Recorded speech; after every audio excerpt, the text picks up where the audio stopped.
चुनावी मुद्दे देखिए इसमें आपको और हमको ताज्जुब होने की जरूरत नहीं। बीजेपी तो करती आई और करती रहेगी ना। बीजेपी नहीं चाहती कि उनके गवर्नेंस के फेलियर्स की बात हो। बीजेपी नहीं चाहती कि उत्तर प्रदेश के मुसलमानों पर जो उन्होंने तकालीफ उनको दी, उन पर जो जुल्म किया, और फिर दलित परिवार जो पीड़ित परिवार परेशान है उसके ऊपर बात हो, महिलाओं की। और उत्तर प्रदेश में जो अनएम्प्लॉयमेंट पोर्टल है 33 आए दिन दलित शेड्यूल कास्ट पर उन पर जुल्म होते रहता है, महिलाओं का रेप होता है।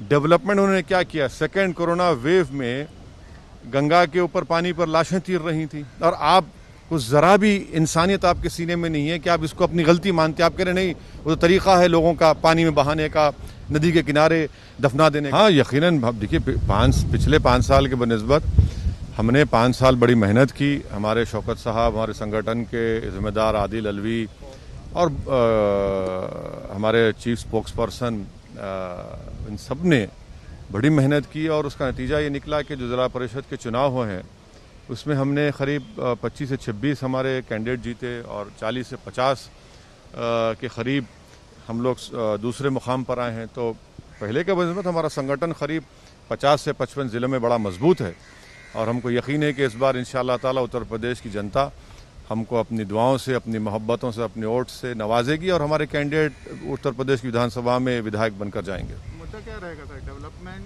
प्रोग्रेसिव सोच, या फिर हिंदू मुसलमान? अब देखिए, ये हिंदू मुसलमान की बात तो बीजेपी करती है।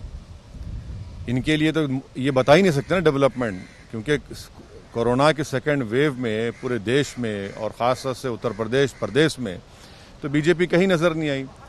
और मैं फिर से कह रहा हूं कि सेकेंड वेव में 3 से 4 लाख लोगों की मौत उत्तर प्रदेश में हुई है। तो गवर्नेंस में नाकाम साबित हुए, महिलाओं के को सुरक्षा प्रोवाइड करने में नाकाम साबित हुए। हिंदू मुस्लिम की बुनियाद पर ही तो कानून बनाए जा रहे हैं कि कोई मज़हब तब्दील नहीं करेगा, कोई शादी करना है तो पूछना पड़ेगा, कोई खाना खाएगा तो पूछना पड़ेगा। तो ये तो बीजेपी कर रही है। अभी से ही योगी आदित्यनाथ पब्लिक रैली में और मंच पर ये बोलने लग गए हैं कि जो हमने वादे किए थे कि रामलला आएंगे, मंदिर वहीं बनाएंगे, और अब्बा जान और मुसलमानों पर टिक्का टिप्पणी करने लग गए हैं। क्या योगी आदित्यनाथ को ये बताना चाहिए कि उत्तर प्रदेश में मुसलमानों का जो लिटरेसी रेट 58% क्यों है? महिलाओं में सबसे कम मुस्लिम महिलाओं का क्यों है? ग्रेजुएट्स में 2% क्यों है? ड्रॉप आउट रेट में 5th क्लास से 12th क्लास तक 55% क्यों है? उन्होंने क्या किया एजुकेशन के मामले में बताइए? आए दिन दलित शेड्यूल कास्ट पर उन पर जुल्म होते रहता है, महिलाओं का रेप होता है।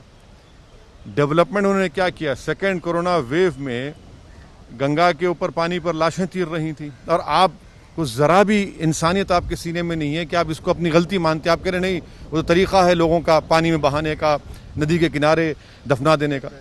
लेकिन क्या आपको लगता है कि जिस तरीके से अभी से ध्रुवीकरण करने की कोशिश की जा रही है उसमें चुनावी मुद्दे देखिए इसमें आपको और हमको ताज्जुब होने की जरूरत नहीं। बीजेपी तो करती आई और करती रहेगी ना।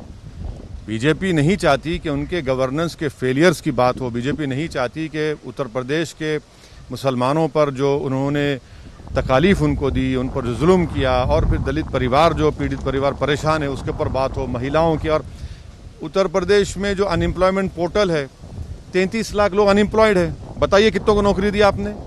आपके गवर्नमेंट पोर्टल पर 33 लाख अनएम्प्लॉयमेंट के नाम रजिस्टर हुए हैं। इस पर कोई बात नहीं करना चाह रही।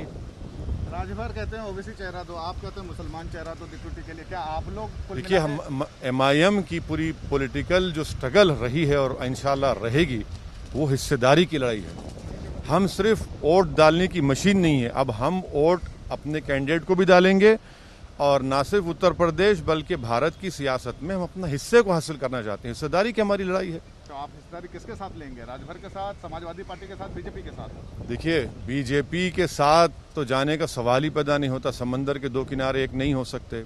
अब ये दूसरी पार्टियों पर ये उनको सोचना है वो क्या करेंगे। दिल्ली में सर एक सवाल, दिल्ली में मुसलमान विरोधी नारे लगते हैं, उसकी गूंज यूपी तक जाती है, पकड़े भी जाते हैं, और बीजेपी के नेता उसमें शामिल होते हैं, अश्विनी उपाध्याय। क्या आपको लगता है कि यही चुनावी मुद्दा बनने वाला आगामी चुनाव यूपी में? पूछिए बीजेपी से कि पार्लियामेंट से 10 कदम के फासले पर मुसलमानों को कत्ल करने की, उनको मारने की बातें की जाती हैं, उनको रुस्वा करने के नारे लगाए जाते हैं और पुलिस को एक्शन लेना पड़ता है 24 घंटे के बाद।